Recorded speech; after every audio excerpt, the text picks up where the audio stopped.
Good morning, everyone. Happy Sunday. What a beautiful day it is, and all these wonderful faces I get to look out on. It's such a joy that each and every one of you are here to stay with us. And to all beautiful people and students, good morning and welcome. My name is Jill Ingalls, and I am, as a representative for CSL White Rock, I recognize that I am a settler on this land. I'm grateful and honored to live and operate on the traditional, ancestral, and unceded territory of the Coast Salish peoples, and that other members of this gathering are working and living in the traditional land of many other Indigenous peoples. As CSL White Rock is committed to a vision of a loving, vibrant world that works for all, we are committed to uplifting Indigenous voices, respecting traditional lands, and working with community towards reconciliation. I thank the First Peoples who continue to live and care for Mother Earth and all that is above and all that is below. So I'm very excited today to introduce our musician, the wonderful Marlee Walchuk. Marlee is a multi-award-winning singer, actress, songwriter, musician, voiceover, and recording artist, producer, and painter. What a girl, so talented. After years of singing on commercials, TV guest appearances in live theaters, bands, having a national hit song, touring, and 3 original CDs, Marlee ventured into film and TV acting. Oh, I bet you've seen her on all her different shows that she's on. It's really wonderful. She's really wonderful. Welcome, welcome, Marlee. Thank you so much. What a lovely introduction. This is a song I wrote about meeting my wife, actually, in Australia.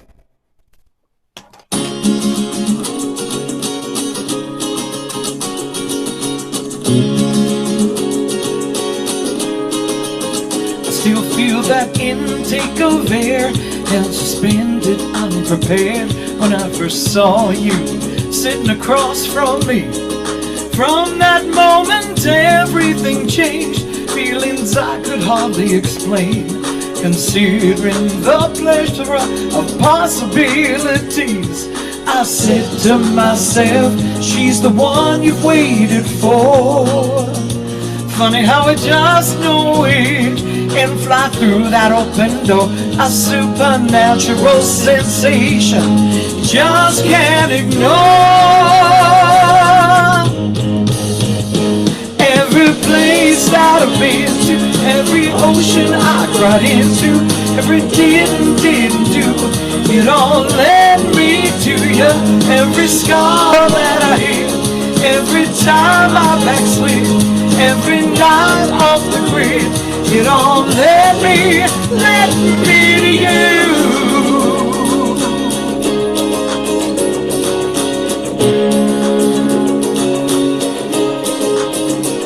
You were half a world away, so many variables at play.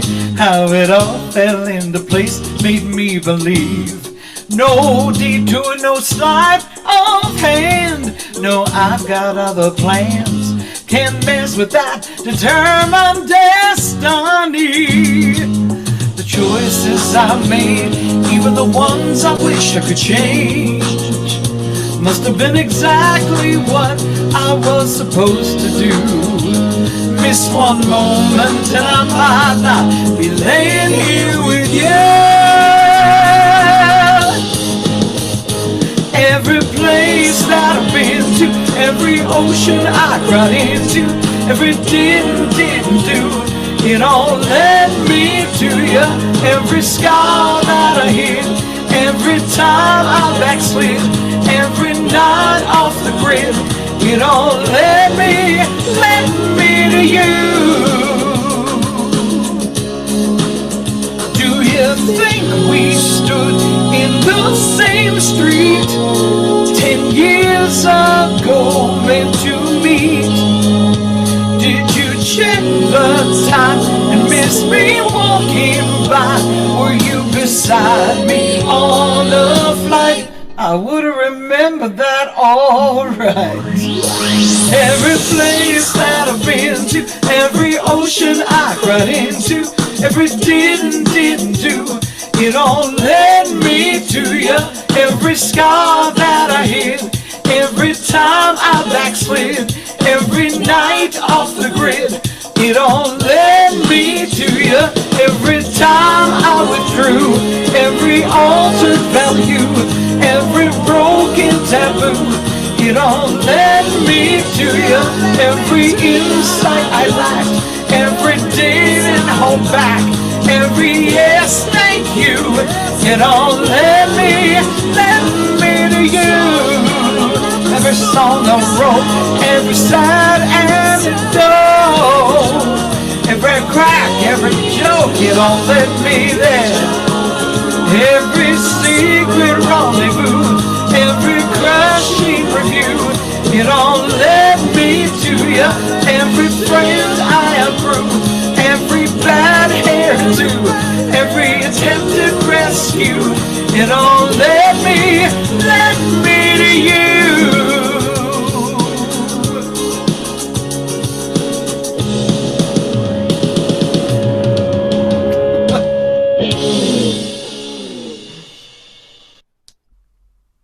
Okay. Oh, people, the joys. The joys. The talk title today is Lights, Camera, Action. Right? Is that happening today or what? What is going on? We're having so much fun. And or not. So we're gonna start out with it and see where this takes us. And I'm just going to take a breath because there's so much going on in this room and on Zoom, and knowing that today is unfolding in perfection, at that lights, camera, action, that we can laugh, we can find joy even in the stress and even in the moments where we think things aren't going as well as we want them to. But that's okay, because that is life. That is love, that is joy, that is this moment right here, right now. And we're all living it. And we're experiencing it together as community. So I take these words and I let them go into the law of mind, knowing that what happens next is just what happens. And I let it be. And so it is. Thank you. So today my talk is Lights, Camera, Action. So it says that we live life's performance on center stage. And we get to decide if we live fully out loud or hide behind our light. We're each blessed with a bright light, so why not radiate our special brilliance at its fullest? So our affirmation today is, I shine my unique light on center stage. Now, how perfect that Jill spoke about that grain of sand. Because each of us are that grain of sand on the beach. And spirit is always within us. It is always right here, right now. And I love Diane did a treatment for me earlier today, talking about that we're never alone. So as we imagine that we're on that beach, on that pebble of sand, we know that we're always in this together. And even if you take a pebble away, there's usually another one that comes and puts back into its place. So we are always together. And this whole month is about, our whole year is about living out loud. And around this month's theme is living within the light within the shadows. So light and dark do coexist together, and they cradle each other in support. There isn't one without the other.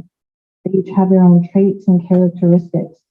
They may seem to operate independently, but actually they're a pair that work in unison as they complement each other on the spectrum.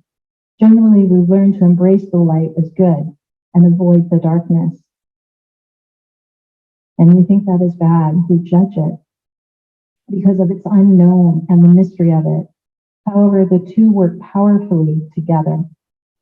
So as we explore that topic, this is our last day of talking about this, our last Sunday, because we're switching to a new topic next month.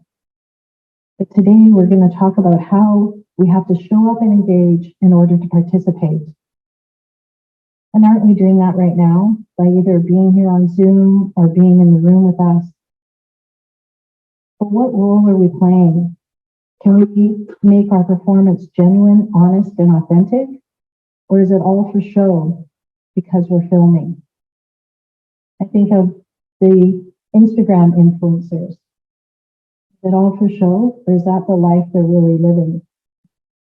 And you see on, I think, is it TikTok? I think, I don't know. I'm showing my age. But, you know, they have the before and after where the girls maybe fallen or tripped, but then the perfect pose is happening, right? In the picture, and the dress is flowing behind them, and it's all good. So, you know, when we see things out in the world and we look at them, we think, oh, somebody else is having that better life, or somebody else, look at what they're doing. Oh, their family is so close. My family's not that close, right? And we judge those things and we diminish ourselves by comparing. So what it is we are each that pebble in the sand, and it's important that we play that role that we're meant to play, that we're each unique. I'm going to read you a story, because I like stories. Once upon a time, in a small town nestled in the rolling hills, lived a young woman named Emma. Emma had always been a dreamer, filled with aspirations of making a difference in the world. She loved storytelling and had a deep passion for acting. And this allowed her to explore different characters and emotions. However, Emma found herself torn between being true to herself and succumbing to societal expectations. One day, a renowned filmmaker named James arrived in town. He was searching for fresh talent, a star to star in his upcoming film, a story about resilience and power of authenticity. The entire town buzzed with excitement, and aspiring actors and actresses flocked to the auditions hoping for their big break. But Emma felt a surge of both anticipation and apprehension. She'd always yearned for the chance to showcase her acting skills, but she was afraid of losing herself in the process. She didn't want to just be another performer who portrayed a character without truly understanding the depth of the emotions. So as auditions commenced, Emma watched her fellow townspeople passionately auditioning for different roles. Some exaggerated their performances, seeking attention and applause, while others played it safe, staying within their comfort zones. Emma knew deep down that when her turn came, that she needed to show the world her genuine self. So when she took a deep breath and allowed her authenticity to shine through, she chose a monologue that spoke to her heart, channeling her own life experiences into the character's journey.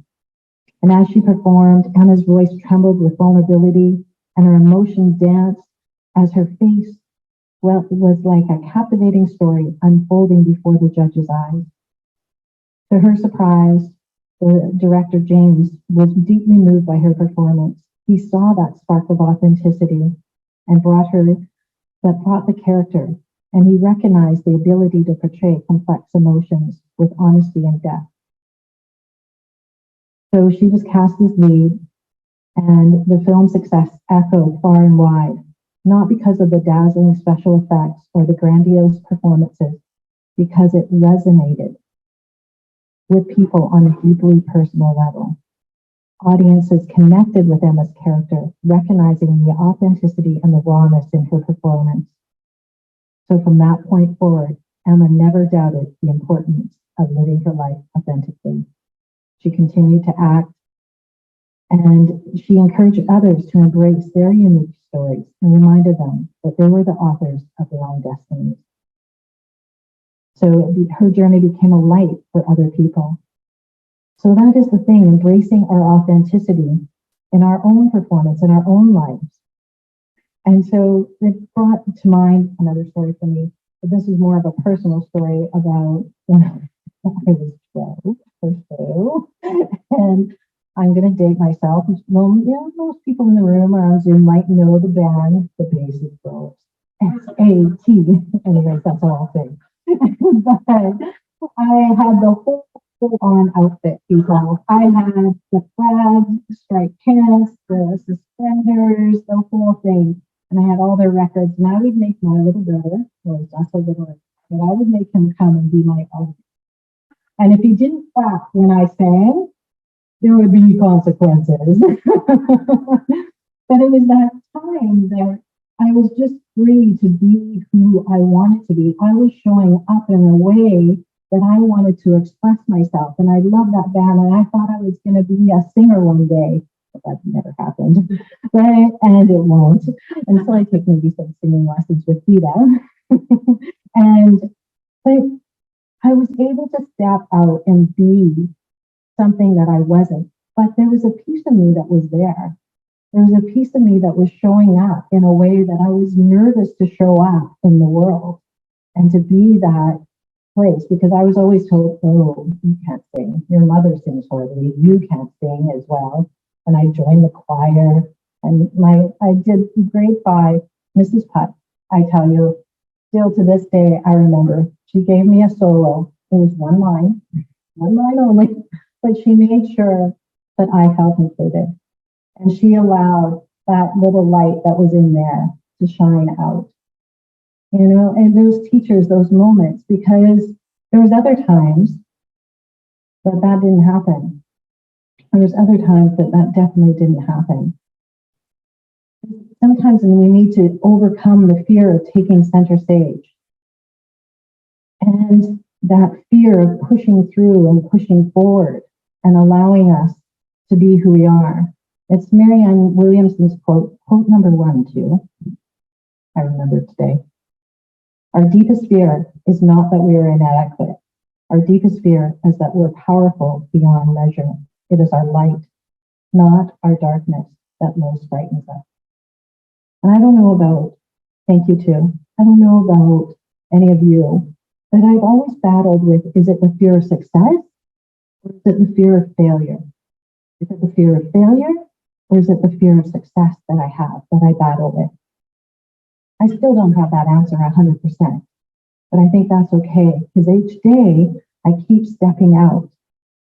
And I think of the 4 agreements, because when I show up and I do what I do, and I'm talking to you all here, yes, there's going to be judgment. Some days I'll judge myself more harshly probably than anybody ever would. There's that little voice in the back.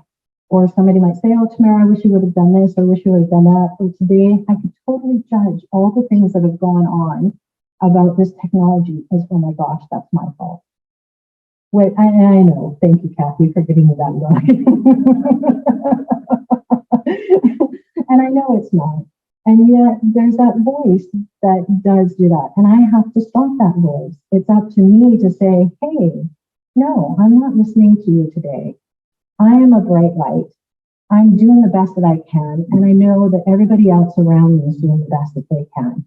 So let's, rather than choosing that negativity and that, you know, it's like the little devil and the little angel on my shoulder, let's choose the little angel on our shoulder saying, yes, you can do this.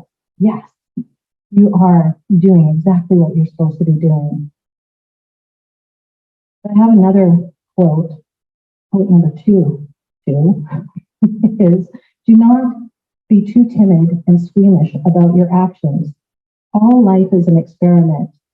The more experiments you make, the better. The more experiments you make, the better. So it's, you know, we're taught and instructed to be subdued a lot of times, not to be seen or heard, and to stay in the background. And these types of teachings, they seep into our unconsciousness and can wreak havoc with our intentions to excel, grow, and expand. And again, another personal story when I was younger is that I then realized my singing career was of no consequence, or not going to go as far as I thought. So then I started playing basketball. So I thought, okay, this is it. And I found there was a women's league. Later on in life, it was like a women's NBA. I'm like, okay, I can do this. So my little grade 8 teacher, not as nice as Mrs. Putt, told me, you know, I'm letting you on the team because we're short one player. I don't know why I'm letting you on the team, really. So, and of course, that comment stayed with me as well. So how many times have I played that comment? Mara, who do you think you are? Mara, why are you trying to do this? You can't do this. You're not really an athlete. Right? So there's those times. So it's letting our light shine and quelling those voices that were told to us before. And I'm sure Has anybody had that kind of experience where somebody's told you? Yeah, I know. I see lots of heads nodding. And it's even with my art. I wanted to paint so badly, but I was always told you're not an artist. You can't do that because I could only draw little stick figures. But I went out of my comfort zone when I was 55. Whoops, that was a couple of years ago. I was doing 55 new things, and I decided to take painting lessons. So I drove myself down to Portland, and I've always had a partner. I haven't really done a ton of stuff on my own. So I went down to Portland and I took a whole week of painting classes. And now I have some paintings in my home hanging up on the wall. And it was something that I always told myself that I could never do. I wasn't creative enough. I wasn't this enough. And it's interesting how we can stop ourselves from those things. And I watch one of my children, working to be an artist. And she was told, oh, you're wonderful, you're great, keep going. I think if you take some of these lessons, you could probably sell your art, you could do this.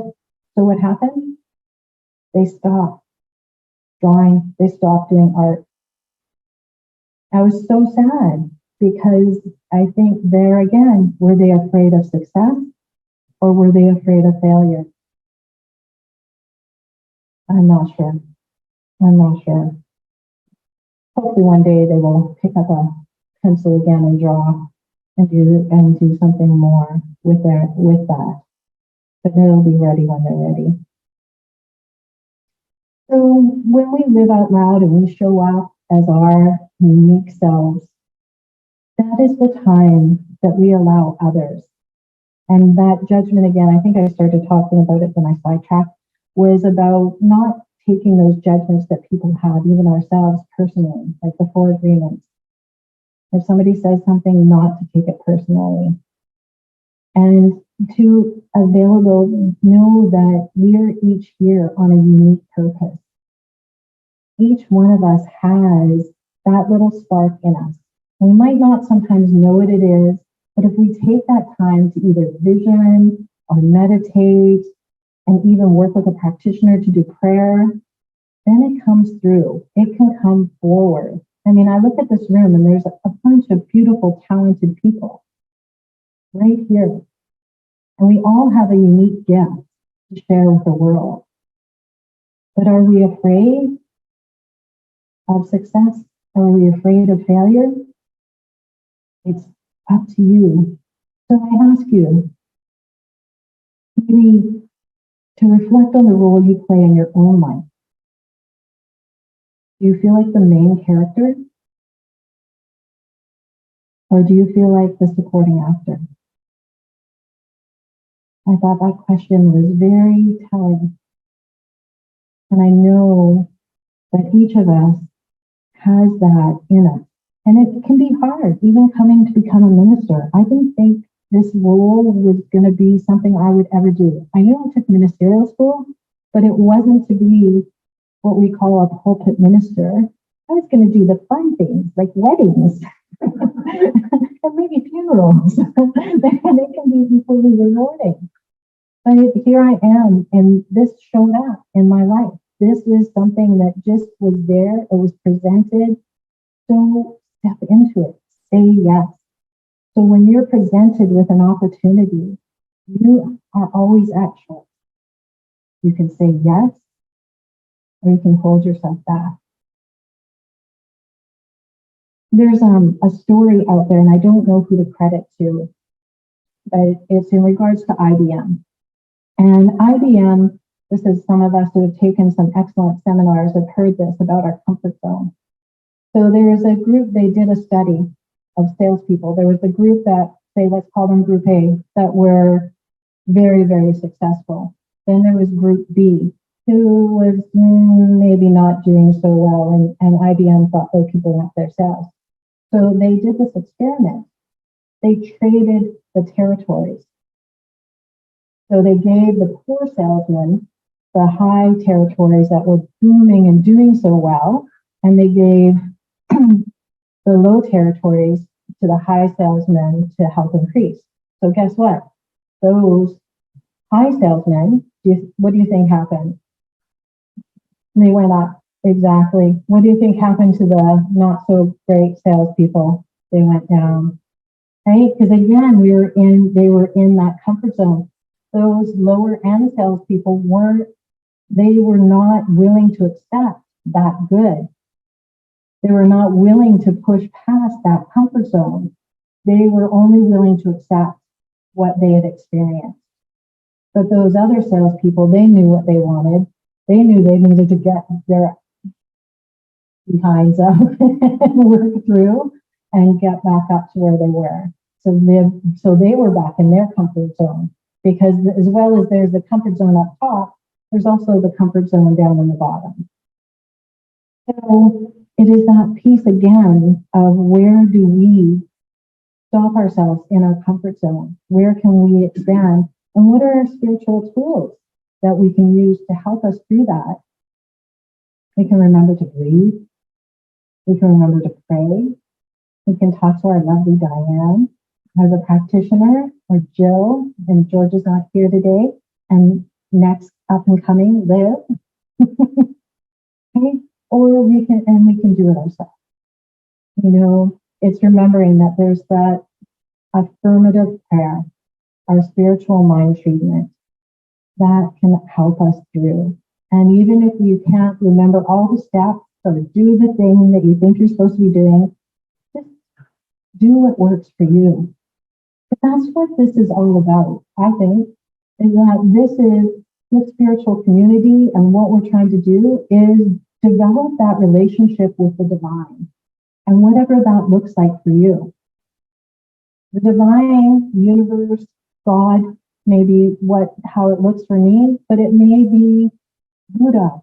It could be anything else for you, or you may not even have a word for it. You may just even call it love. You may call it kindness. So develop that relationship within your heart, within your soul. And that is where the joy and the fun is. So I'm going to leave you with a question. What makes your heart sing? What makes your heart sing? No need to answer, but just every day, ask yourself, what could I do today to make my heart sing? Whether it's do a little dance, I won't say the second part. But it's bringing that joy, that laughter, that love to life. Bring that forth, because that's there within each of you. I can see all the little sparkles everywhere. As we were, especially back in the corner there. It's all good. It's all gone. And so let's take that into prayer. So today, in this moment, in this time, knowing that there is one life, one love, one universal divine mind, and that divine mind is operating in, through, and as each of us. So today, I claim the joy, I claim the peace, I claim the harmony that is all that there is. I claim the God qualities of life, because I am one with that. There is no separation between me and the divine. And that divine is operating through me today. So today I choose to do something that makes my heart sing. I choose to be happy. I choose to be in love with life, because life knows what it's doing. It is all there for us. It is just allowing our heart to open, to be the love we want to see in the world, to be. So as I allow that to settle in, knowing that I am on the path, I am walking it with this beautiful spiritual community, I let these words go to the law of mind with gratitude, with love, with joy. I know it, I feel it, and it is this thing called love. It is this thing called God. And I embrace it. And so it is. Thank you, Reverend Sarah. That's such a wonderful time today to express our gratitude. Gratitude. Yes. As you know, CSL White Rock is a non-profit society, and we appreciate all your donations. And gratitude, it's so beautiful to be part of community, and not just on the Sundays, but to know that you can reach out at any time and you can be touched by someone, or someone's there to support you. It enriches our life, and from that, we're certainly blessed, and our life grows richer in so many ways. So as you know, you may contribute in the basket today if you wish, that Sam's going to pass around, or you can make your donations online. I just want to say how lovely it is to have each and every one of you here today, and out in Zoom, the Zoom world too. And I really want to say that to take a moment and pause in this feeling of gratitude, and that feeling of the blessings that our life brings, because they come up in so many ways. The feeling of gratitude, knowing that gratitude unlocks the gateway to abundance. You may wish to join me in putting your hand on your heart and to affirm with me, I know that my giving blesses and multiplies all that I have, all that I give, and all that I receive. And so it is. And I just want to remind you that the practitioners are available now, after, anytime. Just let us know. It would be Diane's pleasure, my pleasure, Tamara, Reverend Mary's pleasure to serve you by prayer or any other way. Thank you.